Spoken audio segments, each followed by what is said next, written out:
मित्रों नमस्कार। मैं आचार्य अनिल वत्स।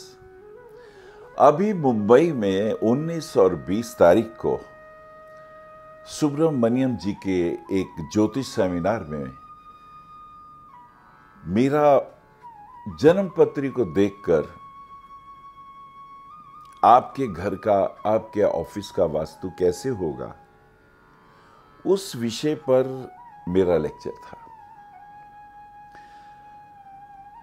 स्वभाव था लोगों ने उसे बहुत पसंद भी किया कि ये तो बड़ा आसान हो गया कि जन्मपत्री देखी और हमें आपके घर के वास्तु का पता चल गया। वो मेरा एक विशेष लेक्चर है, उसे आप YouTube पे देख सकते हैं। बहुत लोगों ने उसे सराहा भी। सायंकाल के वक्त एक मित्र ने और प्रश्न किया।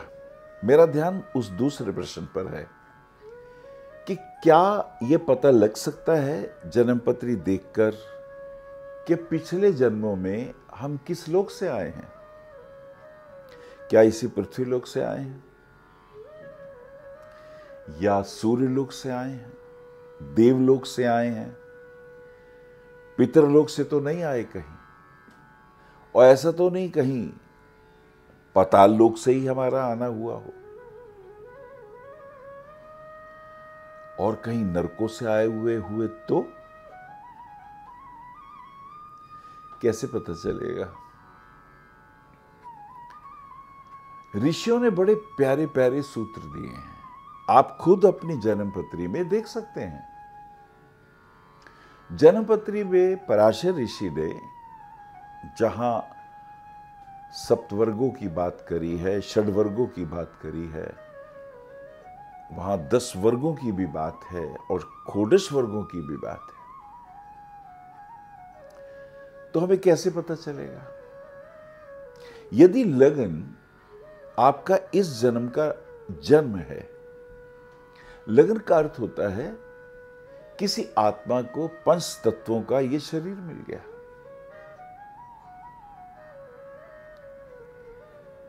अगर लगन से हमें इस जन्म का पता चल सकता है तो पूर्व जन्म, जो पिछला जन्म है, उसके लिए ऋषि पंचम भाव की बड़ी महत्ता कहते हैं।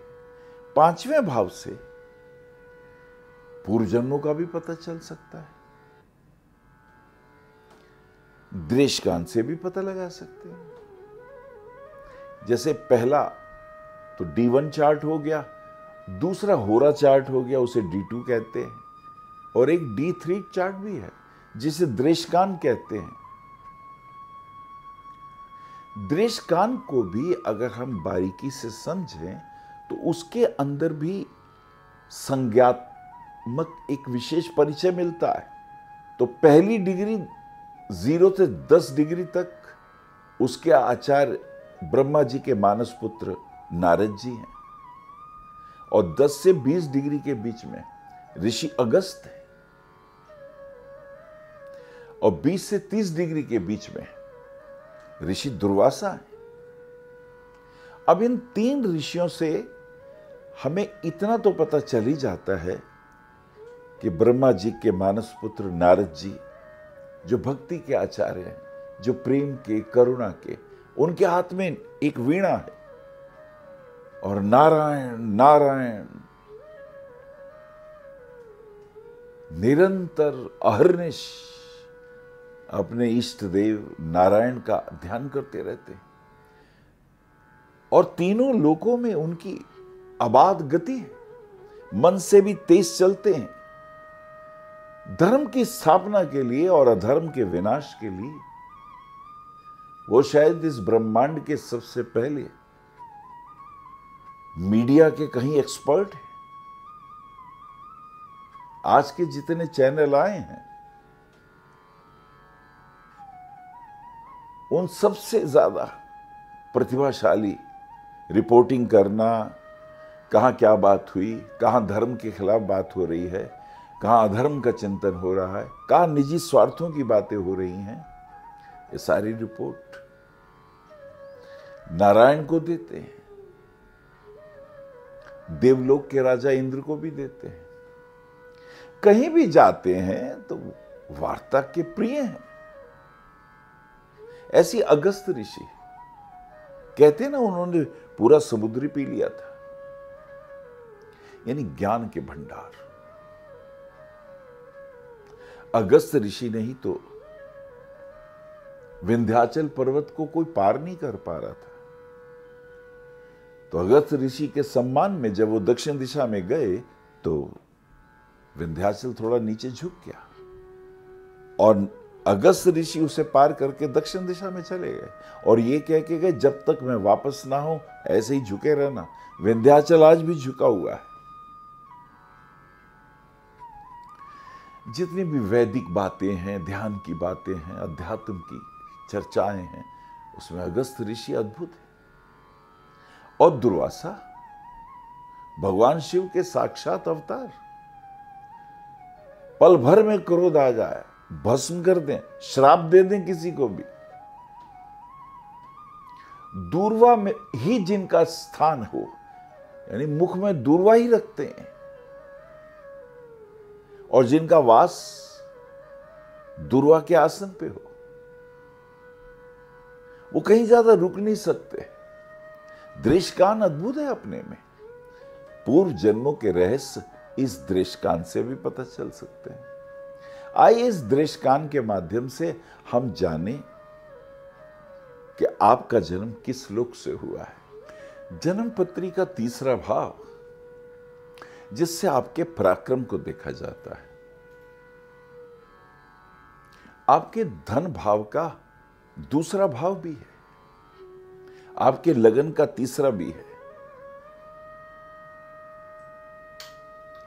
और आपका जो सुख भाव है, चतुर्थ भाव, उसका हानि स्थान भी है।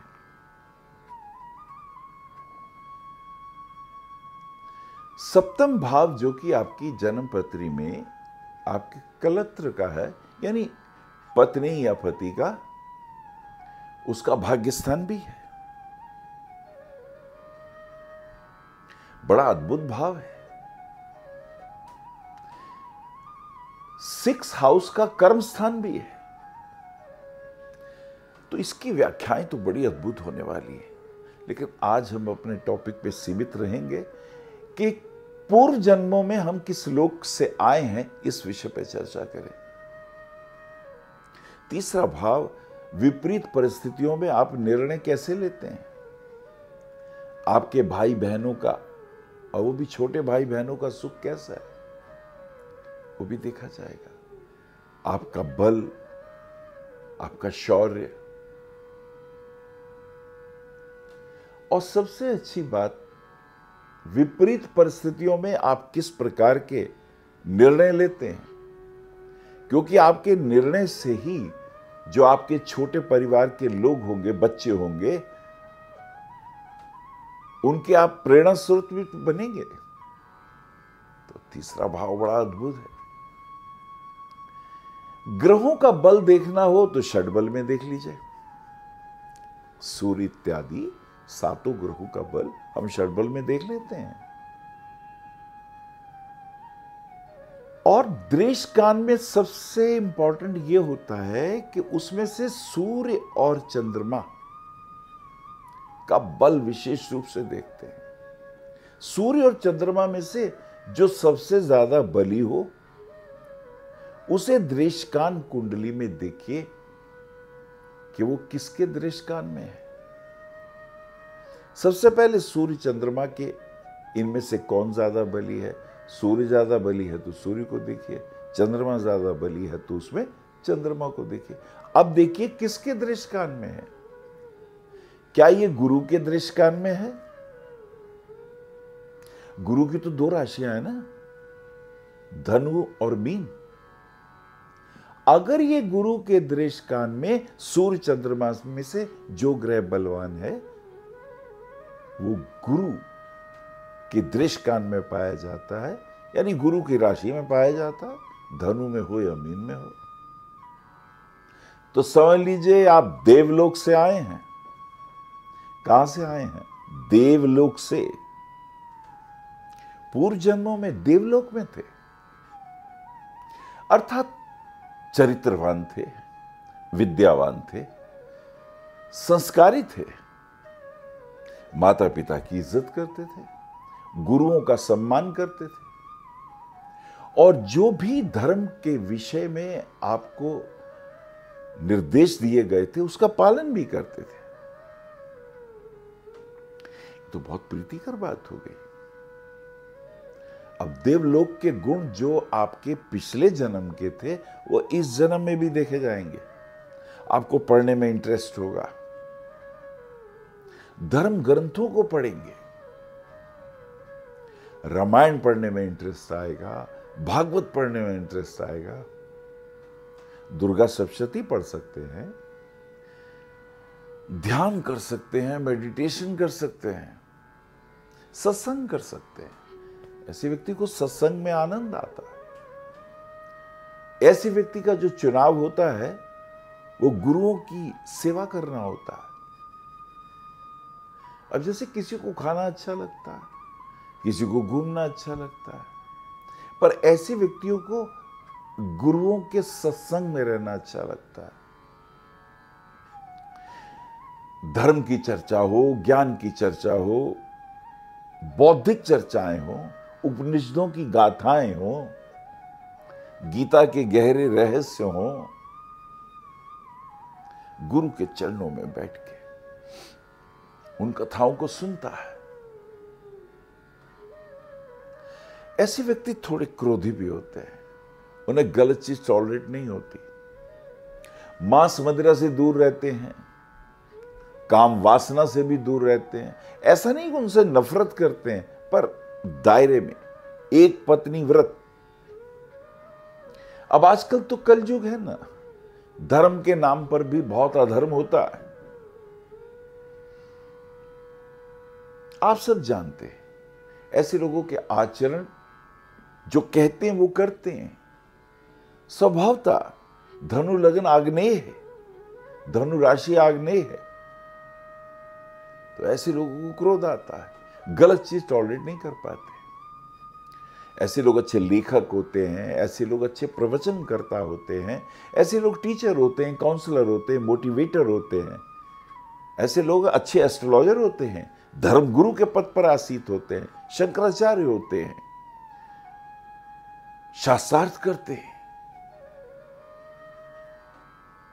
प्रातः उठना, इष्ट देव को स्मरण करना, मंदिर जाना, तिलक इत्यादि लगाना, धूप दीप लेना, प्रातःकाल सायकाल की आरती भी लेना। कुछ लोग नहीं भी लेते लेकिन भीतर से ध्यानी होते हैं, उन्हें आडंबर से घृणा होती है। और ऐसे व्यक्ति अगर कुपित होके किसी को बद्दुआ दे तो उसका भी अर्थ होता है, और प्रसन्न होकर यदि आशीर्वाद दे दें तो आशीर्वाद भी फलते हैं। तो आपने देखा ना देवलोक से आए हुए व्यक्ति के लक्षण। आइए आप जानते हैं कि कोई अगर पितरलोक से आया हुआ हो तो उसको कैसे जानेंगे? यदि सूर्य या चंद्रमा में से जो भी ग्रह बलवान हो, अपनी दृष्टकान कुंडली में देखिए वो किसके दृष्टकान में है, वो कौन सी राशि में है। यदि ये सूर्य या चंद्रमा में से जो भी ज्यादा बलवान है वो अगर शुक्र या चंद्रमा के वर्ग में है, दृष्टकान कुंडली में यदि वो शुक्र और चंद्रमा के दृष्टकान में है, यानी वृषभ या तुला राशि में है या कर्क राशि में है, तो समझ लीजिए कि आप पितरलोक से आए हैं। जी हां, पितृलोक। कहते हैं चंद्रमा में जो अंधेरा पक्ष है उसी को ही तो पितृलोक कहा जाता है। अब यदि पितृलोक से आप आए हैं तो ऐसे लोग अगर पितृलोक से आए हैं तो कुछ बच्चे घर में जन्म लेते हैं, बहुत बुद्धिमान होते हैं परंतु क्रोधी भी बहुत होते हैं। अक्सर कुछ लोग डिप्रेशन के शिकार हो जाते हैं, मानसिक संताप भी होता है। जन्मपत्री में कालसर्प दोष भी पड़ा होता है, पितृदोष भी होता है। सूर्य के साथ राहु हो, चंद्रमा के साथ राहु हो, सूर्य चंद्रमा पर राहु का शनि का प्रभाव हो, समझ लीजिए ये अब पितृदोष, सर्प दोष, काल सर्प दोष के जो प्रभाव वाली कुंडलियां हैं, ये व्यक्ति कहीं ना कहीं पितृलोक से संबंधित है। ऐसे व्यक्तियों को संघर्ष बहुत करना पड़ता है। ऐसा नहीं कि असफल रहते हैं, सफल हो जाते हैं। यदि ये योग केंद्र में हो, त्रिकोण में हो, तो ऐसे लोग खूब संघर्ष करते हुए जीवन को बहुत ऊंचाइयों पे भी ले जाते हैं। बहुत से सेलिब्रिटी लोग, उनकी पत्री में भी काल सर्प योग है और वो बहुत ऊंचाइयों को भी प्राप्त हुए, लेकिन आए तो पितृलोक से ही हैं। ऐसे व्यक्तियों के जीवन में गृहस्थी के सुखों में बहुत तनाव होता है। संतान या तो होती नहीं, होती है तो माता पिता से उसकी बनती नहीं, वो उनसे दूर रहते हैं, अंडरस्टैंडिंग नहीं होती, स्वभावतः वाद विवाद होता है। अक्सर कुछ बच्चे अपने माता पिता का अपमान करते हैं। उनकी जो वाणी है बड़ी व्यंग भरी होती है, माता पिता का अपमान होता है। जो बच्चे माता पिता की बेइज्जती करते हैं, उनको नीचा दिखाते हैं, परिवार में औरों के सामने उनके प्रति रिस्पेक्ट शो नहीं करते हैं, ऐसे लोग अक्सर पितृलोक से प्रभावित देखे जाते हैं। और यदि शुभ प्रभाव हो तो ऐसे लोग पितरों की पूजा करते हैं, माता पिता को ही भगवान मान के उनका ध्यान भी रखते हैं। ऐसे व्यक्तियों को चाहिए कि अपनी काल सर्प पितृ दोष अगर पत्री में हो तो उसके निदान करें, उसकी पूजा जरूर कराएं, यह आवश्यक है। क्योंकि स्वभावतः चंद्रमा पे अगर राहु का या शनि का प्रभाव आया, व्यक्ति डिप्रेशन में आ जाता है, अकेला रह जाता है, एकांत में रहना पसंद करता है, वो लोगों से घुल मिल नहीं पाता, उसके जीवन में ऐसा लगता है जैसे सुख है ही नहीं। सूर्य के साथ कहीं राहु शनि का प्रभाव हो तो ऐसे व्यक्ति को वैरागी हो जाते हैं, संन्यास ले लेते हैं, संसार उन्हें नहीं भाता, गृहस्थी के सुख नहीं होते, विवाह नहीं होता, विवाह हो जाए तो पत्नी से नहीं बनती, संतान होती नहीं, हो जाए तो उससे अपमानित होते हैं, तो छोड़ देते हैं घर को, कभी कभी घर से बाहर निकल जाते हैं, सन्यासी हो जाते हैं, दीक्षा लेते हैं, वैराग्यवादी हो जाते हैं। अब देख रहे हैं कैसे प्रभाव है। समझ लीजिए पितृलोक से आए तो ऐसे लोग अमावस्या वाले दिन पितरों के निमित्त पूजा कराएं। अपने दाहिने हाथ की,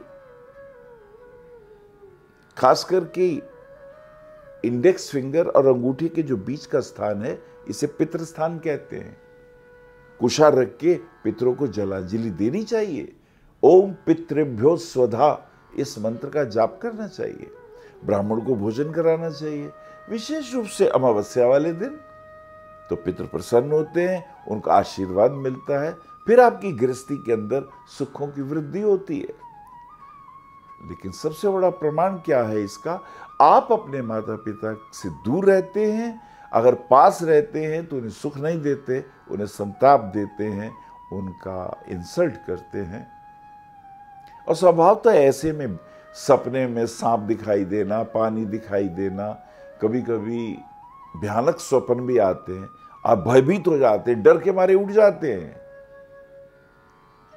इसकी विधिवत पूजा करानी चाहिए, पितरों के निमित्त दान करना चाहिए और बड़ों का अपमान नहीं करना चाहिए। देखा, आपका पता चल गया आप कौन से लोग से आए हैं। और अगर इसी पृथ्वी लोक से आए हुए हों तो उसे कैसे देखेंगे? इस पृथ्वी लोक से आए हैं, इसके बारे में कैसे पता चलेगा? चलिए जानते हैं, यदि सूर्य और चंद्रमा में से बलवान ग्रह दृष्टकान कुंडली में सूर्य या मंगल के दृष्टकान में हो, यानी सूर्य या मंगल की राशि में हो, यानी सिंह राशि में हो या मेष राशि और वृश्चिक राशि में हो, समझ लीजिए ये जीव पृथ्वीलोक से आया, इसी लोक से आया। पूर्व जन्मों में इन्होंने अपने जीवन में बहुत संघर्ष किया, स्ट्रगल किया, बहुत कष्ट और दुखों को जीने के बाद धीरे धीरे इनके कुछ शुभ कर्म भी थे, इनको दोबारा मनुष्य योनि मिली। इन्होंने किए बहुत सारे ऐसे कार्य भी जिससे पाप बढ़े, जिससे कष्ट, जिससे दुख, जिससे तकलीफें, लेकिन कुछ शुभ कर्म भी किए। मंगल का दृष्टकान तो बहुत मेहनत कराता है, बहुत श्रम कराता है। तो समझ लीजिए आपका जन्म पृथ्वीलोक से हुआ है, और खास करके इस जन्म में जब शनि की 7.5 आएगी तो काफी कष्ट, काफी दुख, पूर्व जन्मों के कुछ हमारे कर्मों के रिलेशन बाकी हैं। तो कई लोगों को शनि की ढैया लगती है, लघु कल्याणी लगती है, शनि की 7.5 लगती है, तो किसी के घर चोरी हो जाती है, किसी का पंगुपन, पैरों में कष्ट आ जाता है, नसों के दर्द होते हैं, शाइटिका के पेन होते हैं। ऐसे लोग छोटी छोटी बातों पे दूसरों से लड़ते झगड़ते हैं। स्वार्थ बहुत ज्यादा होता है, मैं और मेरे का भाव बहुत ज्यादा होता है, अहंकार बहुत बड़ा हुआ होता है, मांस मदिरा का खूब सेवन करते हैं। एक ही सुख है, इंद्रियों के सुख खूब भोगे जाए। इतना अद्भुत मनुष्य योनि मिलती है इंसान को, लेकिन उससे ये नहीं कि कुछ अपने को जाने। बड़ी मुश्किल से तो ये शरीर मिला है। वो कहते हैं ना आदि शंकराचार्य, पुनरपि जन्मम पुनरपि मरणम पुनरपि जननी जठरे शयनम भज गोविंदम गोविंदम भज मूढ़मते। अपने को भी तो जानना चाहिए, मैं कौन हूं, पूर्व जन्मों में क्या था। आत्मोद्धार की भी तो बातें हों, अपने को जानने की प्रक्रिया में भी तो कुछ ध्यान की बातें हों, कुछ साधना की बातें हों, कुछ गुरुओं का सत्संग हो। नहीं, धन ज्यादा हो, प्रॉपर्टी ज्यादा हो, छोटी छोटी बातों पे दूसरों का अपमान करना, दूसरे की इंसल्ट करना, दूसरे को नीचा दिखाना, बड़ा आनंद मिलता है। पृथ्वी लोक से आए हुए लोग, समझ लीजिए ये लोग इसी लोक से आए। अब इस लोक से आए तो हम कुछ अच्छे कर्म भी करें, हम प्रेम करें, करुणा करें, दूसरों के साथ सहभागी हों, एक दूसरे के दुखों में हम दूसरों के साथ उनके दुखों को कम करने की योजना बनाएं। बहुत से ऐसे गरीब लोग हैं, बहुत से लोग ऐसे जिनकी शिक्षा नहीं है, बहुत से ऐसे लोग हैं जिनका स्वास्थ्य ठीक नहीं है, तो मेडिसिन की मदद करें, उनकी एजुकेशन में मदद करें, समाज में उनको मान सम्मान में आगे बढ़ाने में प्रयत्नशील रहें।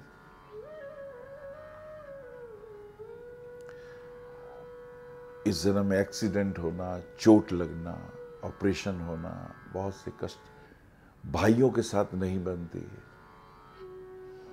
छोटी छोटी बातों पे लड़ाई झगड़े, भूमि के झगड़े, समझ लीजिए कोर्ट कचहरी में लगे हुए हैं। तो ये जो संघर्ष है, ये जो तनाव है, ये जो मानसिक अवसाद है, ये पृथ्वी लोक से आए हुए के लक्षण है। तो इस जन्म में आप थोड़ा सत्संग करें, थोड़ा ध्यान, थोड़ा मेडिटेशन, थोड़ा सा रामायण पढ़ें, थोड़ा सा भागवत पढ़ें, अपने आप को श्रेष्ठ कर्मों की ओर लेके जाएं। यही तो उद्देश्य है कि मैं किस लोक से आया हूं, ताकि मैं अपना श्रेष्ठ अर्जित करूं। और भी तो लोग हैं, उसके बारे में कैसे जानेंगे? उसका भी तो ज्ञान होना चाहिए। नरकों से आए हुए तो, पाताल से आए हुए तो, अब पातालवासी भी तो है, वो कैसे पता चलेगा?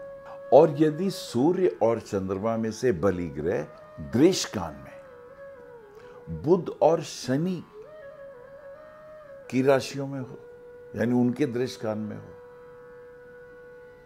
तो समझ लीजिए नरकों से हमारा इस पृथ्वी पर आगमन हुआ। अब नरक का तो अर्थ यह हुआ कि हमने कुछ किए होंगे पाप, कुछ किए होंगे ऐसे कर्म जिससे दूसरों को दुख पहुंचाया हो, दूसरों को हानि पहुंचाई हो, दूसरों का अपमान किया हो। कुछ लोग अपने निजी स्वार्थों के लिए दूसरों का बहुत से बड़ा अपमान कर देते हैं। लोग दूसरों की हत्याएं कर देते हैं अपने निजी स्वार्थ के लिए। तो ये जो पाप, ये जो छल, ये जो झूठ बोलना, न्यायालय में झूठी गवाही देना, अपने स्वार्थों के लिए किसी की हत्या कर देना, किसी को जहर दे के मार देना, पहाड़ पे किसी को धक्का दे देना,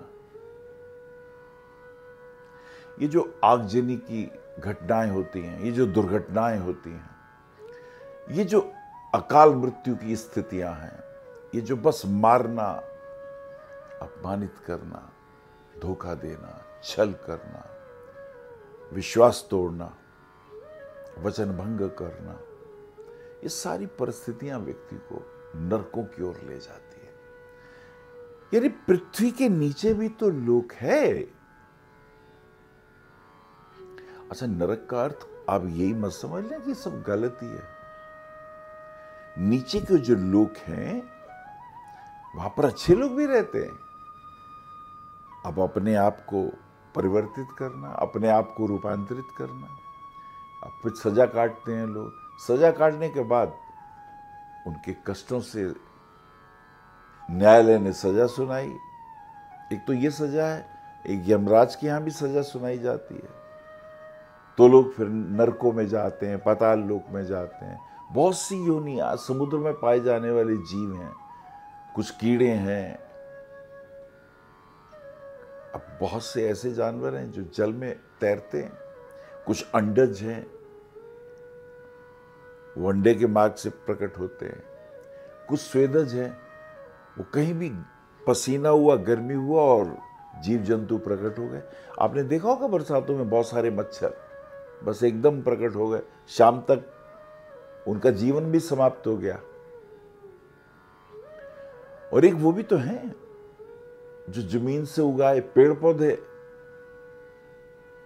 तो पेड़ पौधों की भी जातियां हैं।